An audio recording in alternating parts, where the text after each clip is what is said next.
भारत माता की पूरा दुनिया के गणतंत्र के मतलब बतावे,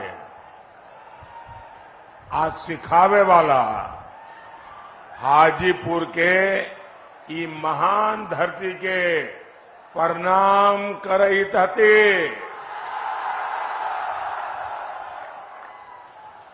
आज देश में चौथे चरण के लिए मतदान हो रहा है। मेरा सभी मतदाताओं से अनुरोध है कि वो ज्यादा से ज्यादा वोटिंग करें। ये चुनाव लोकतंत्र के एक महापर्व होता है और ज्यादा मतदान इसकी शोभा और बढ़ा देता है और आपका एक एक वोट ये हमारे लोकतंत्र का गहना बन जाता है। साथियों, ये भगवान महावीर की धरती है, ये भगवान बुद्ध की धरती है, ये वो धरती है जहां लोकतंत्र की भी जड़ें हैं और ये वो धरती है वहां राम चौरा मंदिर भी है और मान्यता है कि यहां हमारे प्रभु श्री राम के चरण पड़े थे। इसलिए हाजीपुर आकर आपसे आशीर्वाद लेना मेरे लिए बहुत बड़ा सौभाग्य है। साथियों, ये पहला लोकसभा चुनाव है जब हम स्वर्गीय रामविलास पासवान जी की अनुपस्थिति में लड़ रहे हैं। रामविलास जी सामाजिक न्याय के सच्चे साधक थे और हाजीपुर के प्रति उनका लगाव, हाजीपुर के प्रति उनका समर्पण ये हमेशा हमेशा याद रहेगा। हाजीपुर के लिए, उनके सपनों को पूरा करने के लिए हम सब संकल्पबद्ध हैं। साथियों, 4 जून बहुत दूर नहीं है। 4 जून को सुबह के इस समय सबकी नजर टीवी पर होगी, रेडियो पर होगी, सोशल मीडिया खंगालते होंगे और आप जो आशीर्वाद दे रहे हैं वो 4 जून को एक के बाद एक भाजपा एनडीए के विजय की ओर आगे बढ़ता जाएगा। और चुनाव के परिणाम क्या कहेंगे? चुनाव के परिणाम क्या कहेंगे? फिर एक बार, फिर एक बार, फिर एक बार एनडीए को दिया आपका वोट केंद्र में मोदी की मजबूत सरकार बनाएगा। आरजेडी, कांग्रेस या इंडिया अलायंस को तो अगर किसी ने गलती से भी बटन दबा दिया ना तो उसका वोट तो बेकार जाना जाना तय है। और बिहार के लोग तो समझदार है, वो बेकार जाने वाली चीज कभी करते ही नहीं है और इसलिए अपना वोट सरकार बनाने के लिए दीजिए, देश बनाने के लिए दीजिए, आपके भविष्य के लिए, आपके बच्चों के उज्जवल भविष्य के लिए दीजिए। आपका वोट एनडीए को दीजिए। साथियों,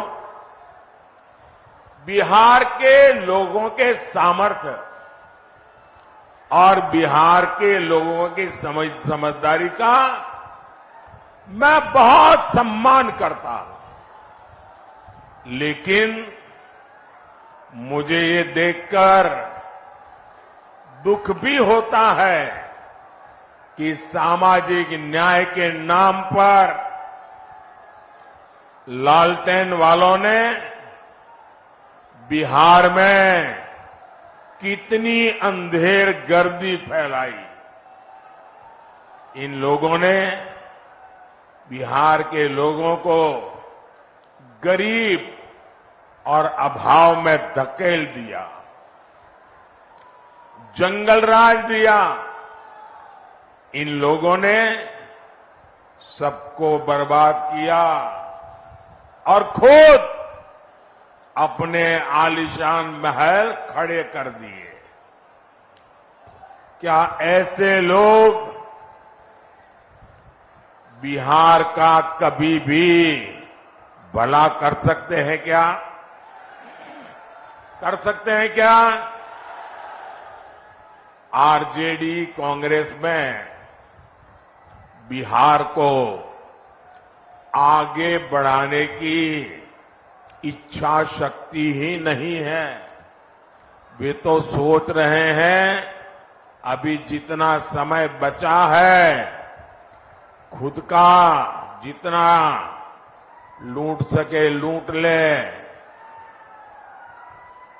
वो अपने बच्चों को सेट करने में लगे हैं, उनको आपके बच्चों की परवाह नहीं है। आप लोग यहां एक कहावत कहते हैं ना निमन गीतिया गाइब, ना मड़वा में जाइब। आरजेडी कांग्रेस का हाल यही है।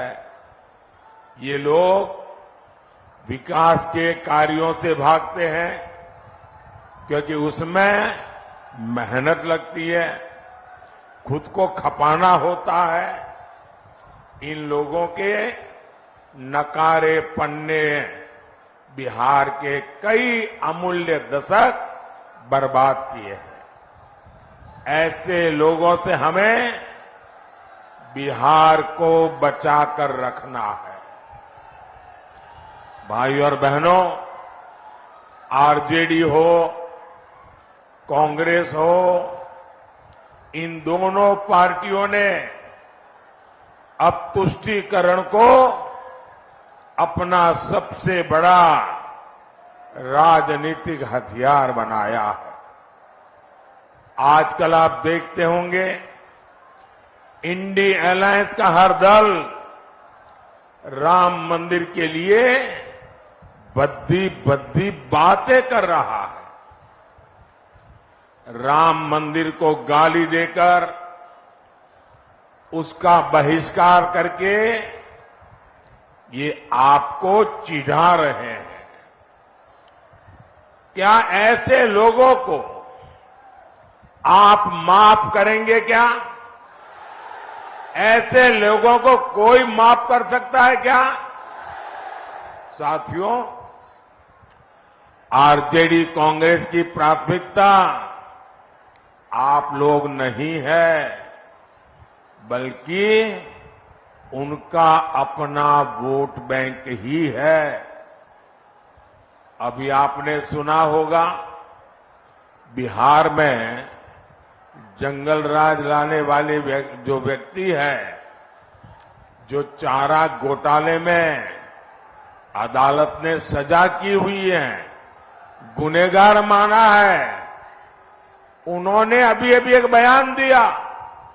उन्होंने कहा कि मुसलमानों को आरक्षण दिया जाना चाहिए, और वो भी पूरा का पूरा, यानी दलितों, पिछड़ों, आदिवासियों को मिलने वाला पूरा आरक्षण ये अब सिर्फ मुसलमानों को देना चाहते हैं। भाइयों बहनों, मैं भी आप ही तरह अति पिछड़े समाज से आता हूं। मैं जानता हूं ऐसा सुनकर के उनकी बेचैनी कितनी बढ़ जाती है। उनको लगता है हमारा तो भविष्य डूब जाएगा। हमारे दलित भाई बहन, हमारे आदिवासी भाई बहन, हमारे पिछड़े, हमारे अति पिछड़े अगर धर्म के आधार पर आरक्षण के नाम पर उनको बाबा साहब ने जो अधिकार दिया है, संविधान ने जो अधिकार दिया है, वो अगर लूट लिया जाएगा तो इनकी तो आने वाली सारी पीढ़ियां बर्बाद हो जाएगी। लेकिन हम इन्हें न बाबा साहब की परवाह है, न इन्हें संविधान की परवाह है। क्या बिहार का दलित हो, पिछड़ा हो, आदिवासी हो, ये हमारे समाज के लोग अपना हक आरजेडी कांग्रेस वालों को छीनने देंगे क्या? छीनने देंगे क्या? और मैं आपको गारंटी देता हूं, जब तक मोदी जिंदा है,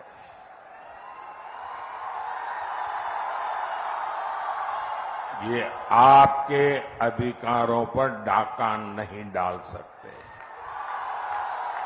ये आपके आरक्षण को छीन नहीं सकते।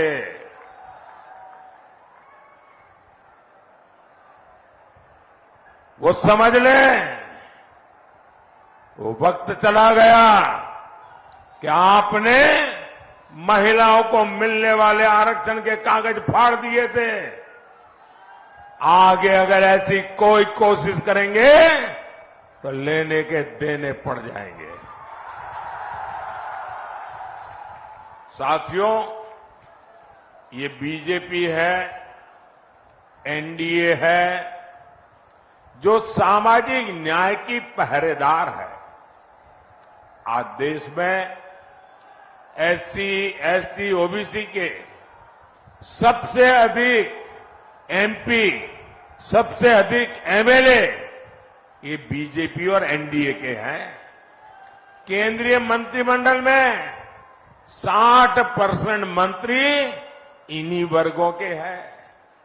इतना ही नहीं, 2014 में जब हमारी सरकार बनी तो हमने एक दलित बेटे रामनाथ कोविंद जी को राष्ट्रपति बनाया और अब आदिवासी समाज की बेटी द्रौपदी मुर्मू जी हमारे देश की राष्ट्रपति के नाते मार्गदर्शन करिए। ये होती है भागीदारी, ये होता है सबका साथ सबका विकास का मंत्र। भाइयों और बहनों, कांग्रेस आरजेडी ने मिलकर बिहार की अनेक पीढ़ियों को, उनके सपनों को तबाह किया है। और आज जब यहां इतनी बड़ी मात्रा में माताएं बहनें आशीर्वाद देने आई है, 40 साल से लटका हुआ एक मामला आरजेडी वालों ने पार्लियामेंट में जिन कागजों को छीन करके फाड़ दिया था, वो मामला था इस देश की माताओं बहनों को पार्लियामेंट में, असेंबली में अधिकार देने का, आरक्षण देने का। अब इसके कारण, ये आरजेडी की मानसिकता के कारण, कांग्रेस की विकृत मानसिकता के कारण महिलाओं को अधिकार नहीं मिला। ये आपका भाई, माता, ये आपका बेटा, आपने जब मुझे वहां सेवा करने के लिए भेजा ना, मैंने नई संसद बनते ही महिलाओं के लिए आरक्षण का भी काम पूरा कर दिया। ये आरजेडी वाले इसके विरोधी है। अगर ये दोबारा कोशिश की आने की तो ये भी छीन लेंगे, आप मान के चलिए। आरजेडी के राज में यहां सिर्फ अपहरण और फिरौती उद्योग ही फला फूला। हाजीपुर ने तो देखा है कैसे यहां के उद्योग धंधे सब चौपट हो गए। आरजेडी कांग्रेस ने बिहार को सिर्फ पलायन दिया, बिहार को सिर्फ तबाही दी। साथियों, मोदी विकसित बिहार, विकसित भारत के संकल्प को लेकर निकला है और मोदी का, एनडीए का ट्रैक रिकॉर्ड क्या है? हमारा ट्रैक रिकॉर्ड भ्रष्टाचारियों को खोज करके सजा देने का है। मैं देश को, आप लोगों को एक आंकड़ा देता हूं। आप लोग ध्यान से सुनेंगे आंकड़ा, ये आपको काम आएगा। ये जो टीवी पर आप नोटों के पहाड़ देखते हैं ना, ये राजनेताओं के यहां से पकड़े जाते हैं।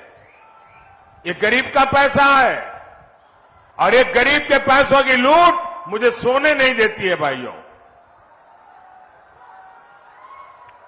जब केंद्र में ये आरजेडी और कांग्रेस वाले सरकार चलाते थे, तब ये ईडी जो कर रहे हैं ना, ये क्यों चिल्ला रहे मैं बताता हूं। ये ईडी ने उस समय कितना रुपया जब्त किया था मैं बताऊं?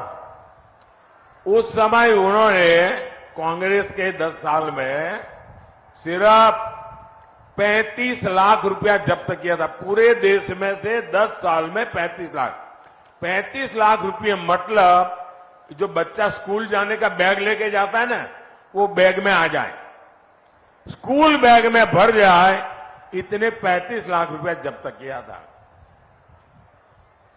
और चोरी करने वाले चोरी कर रहे थे।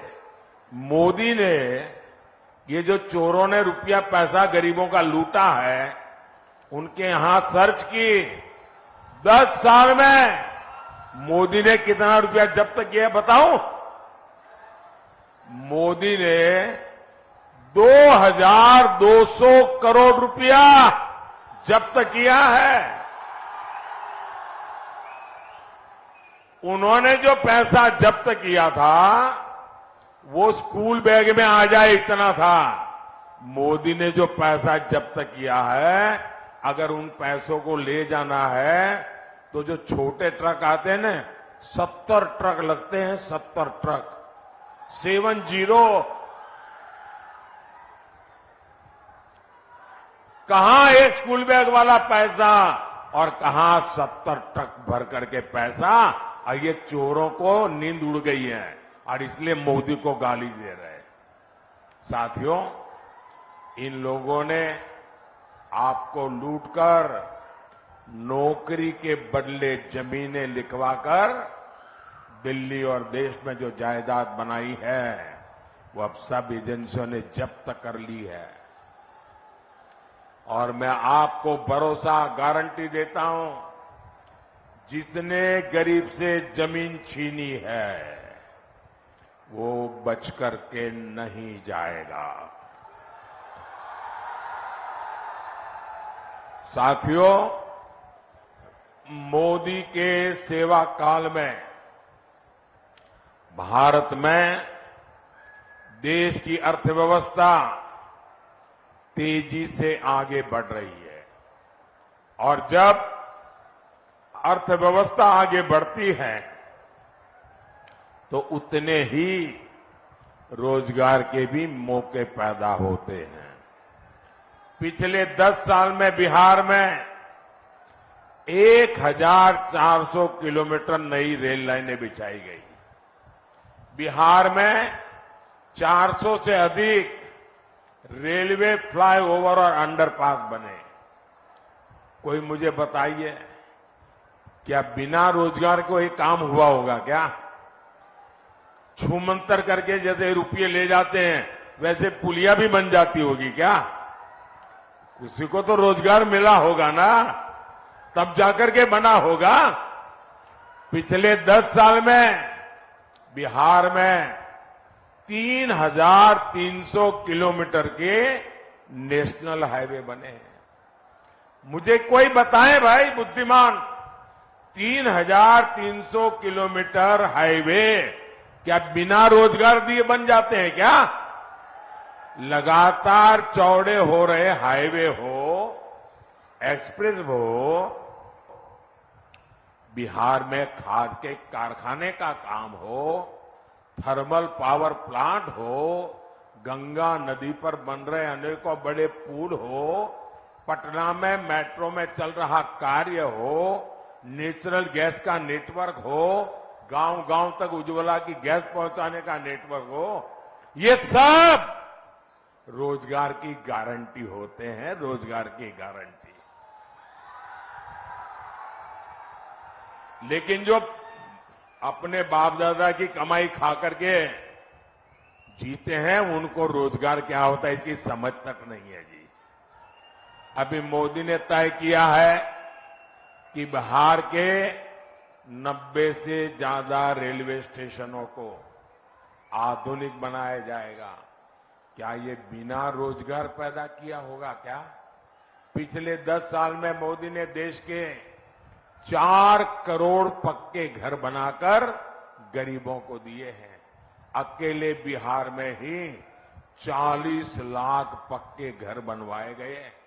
इन घरों के लिए जो सीमेंट सरिया आया है, ईंट बालू आया है, वो भी मोहल्ले की दुकान से ही तो गया है।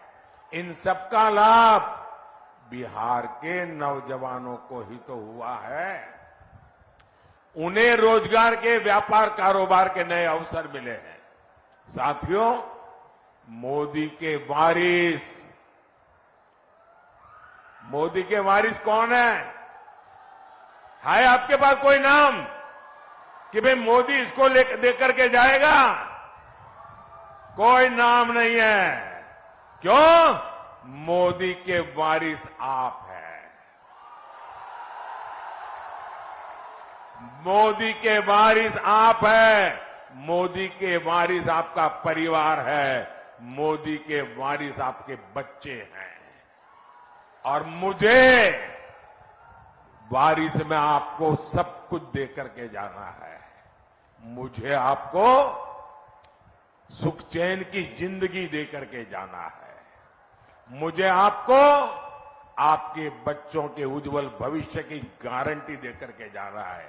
मुझे आपको विकसित भारत आपके हाथ में सौंप करके जाना है। और इसलिए मैं हर कोशिश कर रहा हूं कि युवाओं के हर सपने पूरे हो, वो हर काम कर सके, अपने सारे सपनों को सिद्ध कर सके।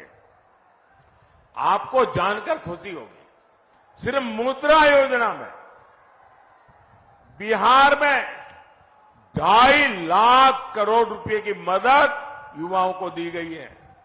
2.5 लाख करोड़, और वो भी मोदी की गारंटी पर। इन युवाओं से गारंटी नहीं मांगी, उनसे उनकी संपत्ति का हिसाब नहीं मांगा। मोदी को बिहार के नौजवानों पर भरोसा है। उनको मैं रुपये दूंगा, वो डबल कर देंगे और बैंक का लोन भी वापस कर देंगे। ये मेरा भरोसा है। ये 3 लाख करोड़ रुपए यहां दलित, अति पिछड़े युवाओं को मिले, महिलाओं को मिले। इससे यहां लाखों काम शुरू हुए। यहां वैशाली सहित पूरे बिहार में टूरिज्म आधारित रोजगार की अद्भुत संभावना है। यहां बुद्ध सर्किट योजना के तहत काम चल रहा है। इससे भी क्षेत्र में रोजगार के नए अवसर बनेंगे। साथियों, विकसित बिहार, विकसित भारत के लिए आपको 20 मई को ज्यादा से ज्यादा मतदान करना है। करोगे? ज्यादा से ज्यादा मतदान करोगे? पुराने रिकॉर्ड तोड़ेंगे? रामविलास को जितने वोट मिले हैं, मुझे चिराग के लिए उससे ज्यादा वोट चाहिए। रामविलास जी के आत्मा को चिराग के जीतने से शांति नहीं होगी। रामविलास को मिले वोट से ज्यादा वोट मिलेंगे, तब जाकर के रामविलास जी को शांति होगी। और इसलिए इस बार जब आप वोट देंगे ना, तो एक वोट की ताकत है आपके चिराग का जीतना, और उसी वोट की आत्मा है रामविलास को श्रद्धांजलि। भाइयों बहनों, मैं चिराग के लिए इसलिए नहीं आया कि उसको मुझे जिताना है, वो तो जीतने वाला ही है। मैं यहां आया हूं रामविलास जी का कर्ज चुकाने के लिए। मेरे अनन्य साथी रहे रामविलास जी, और इसलिए मैं सामने से यहां आया हूं। मुझे मालूम है यहां का परिणाम आप लोगों ने तय कर लिया है। चिराग के प्रति मेरा प्यार इसलिए है, मैं पब्लिकली आमतौर पर बोलता नहीं, लेकिन आज बोल देता हूं। चिराग जब पहली बार पार्लियामेंट में आए तो मैं तो इतना ही जानता था रामविलास जी के बेटे हैं, लेकिन मैं देखता था उनके व्यवहार में रामविलास जी के बेटे होने का गुरूर का नामो निशान नहीं था।